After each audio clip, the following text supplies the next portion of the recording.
On se retrouve pour le vlog numéro 4, Escapade en Normandie. Nous allons parler bouquins, nous allons parler jardinage dans ce vlog et bien entendu, nous allons peindre cette petite Irlande de la Normandie ensemble au pastel sec.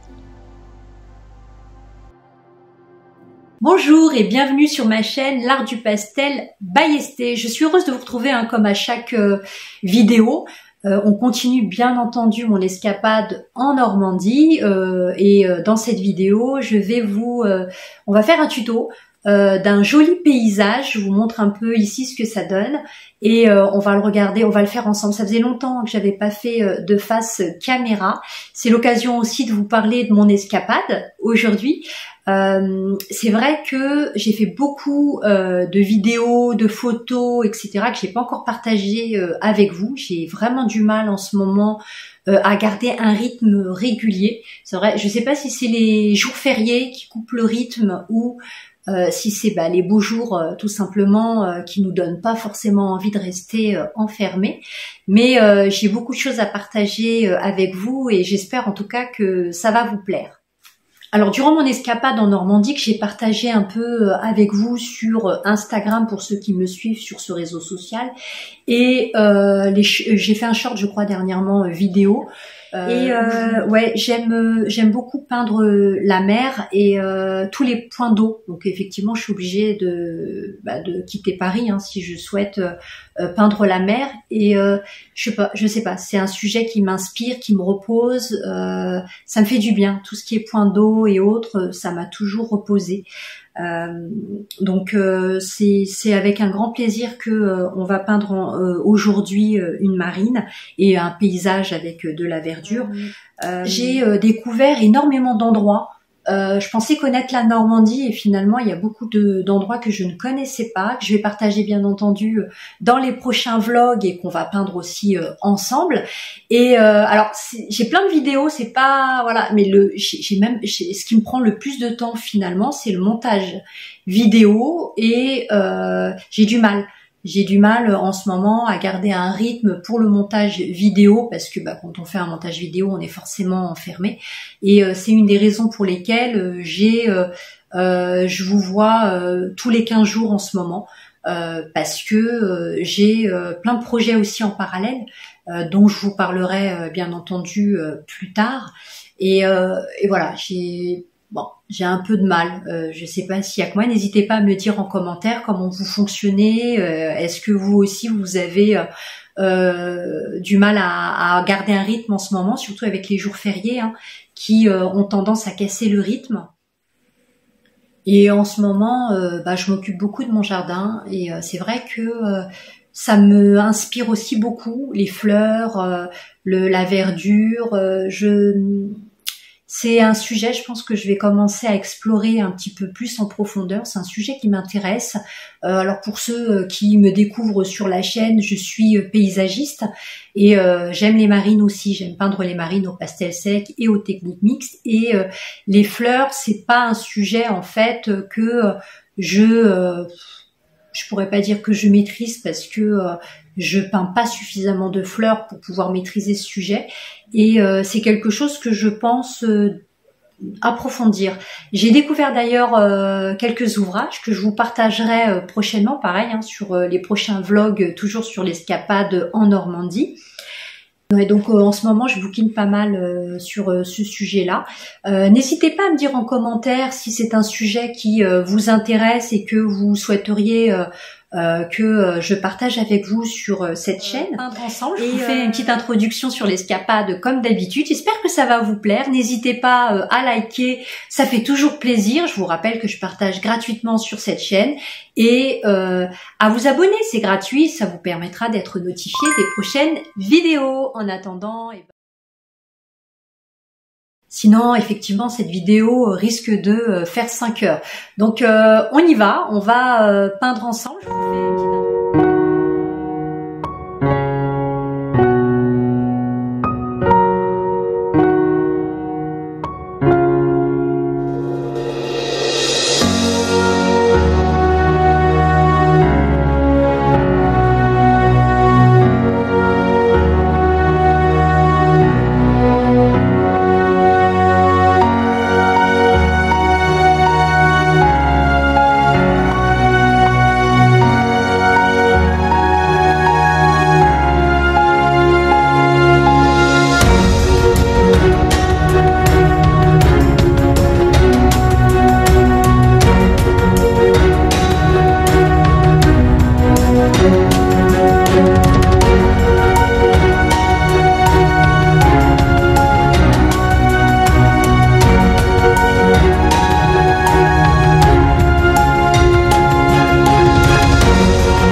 Alors pour ce tuto, nous allons utiliser du papier Pastelcard de chez Sennelier. C'est un papier abrasif que je vous ai déjà présenté sur plusieurs tutos. C'est un format A4. Ici, on peut voir les différents formats en centimètres et autres, mais sachez que ça reste du A4 à 360 grammes par mètre carré et c'est un papier que l'on va utiliser de couleur anthracite pour ce tuto du jour, mais vous faites bien entendu en fonction de ce que vous avez. Je vous montre ici les différentes marques de pastel et de couleurs que nous allons utiliser pour ce tuto. Sachez que je mettrai sur le blog et site internet l'art du pastel by Esthé, dont vous trouverez l'adresse en bas, la photo des pastels utilisés pour ce tuto. Nous allons aussi utiliser un pinceau et aussi un crayon pastel compté de couleur noire pour faire l'esquisse sur le papier anthracite. Je vais vous laisser en musique continuer ce tuto. Je pense avoir parlé suffisamment en introduction. N'hésitez pas à regarder éventuellement les couleurs utilisées grâce à la photo que je vais vous mettre sur le site internet et que vous pourrez bien entendu télécharger ou imprimer si besoin. Donc n'hésitez surtout pas, c'est avec plaisir que je partage avec vous. En attendant, je vous souhaite une bonne pratique et puis je vous retrouve à la fin de cette vidéo.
Et je vous souhaite un bon week-end et puis je vous dis à très bientôt. Bye Esté, je suis heureuse de vous retrouver comme à chaque fois pour un nouveau vlog. Ça faisait longtemps que j'avais pas fait de vidéo vlog caméra. Je dis n'importe quoi.